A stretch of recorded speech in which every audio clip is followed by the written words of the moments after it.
This is TCI Matter Page 32. So this is Lesson 2, Section 4, Patterns You Can See. Diamond and graphite are two crystals that are made of only carbon, yet you use them for very different purposes. Diamonds are used in jewelry and graphite is used in pencils. What makes graphite good for writing? You can see why graphite is good for writing by its atomic level structure. Graphite is made of thin sheets of carbon atoms bonded in hexagons.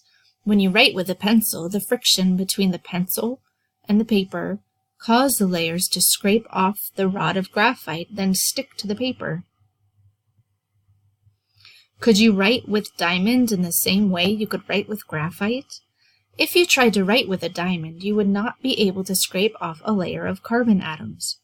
This is because the carbon atoms in a diamond are bonded in a cubic shape.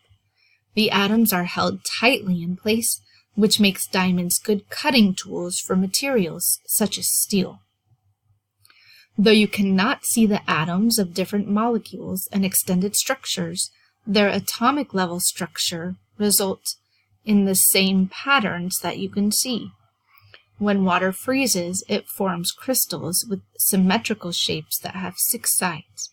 You can see that snowflakes are symmetrical and always have 6 sides. Similarly, if you look at grains of table salt under a microscope, you would notice that every grain has the same cubic shape.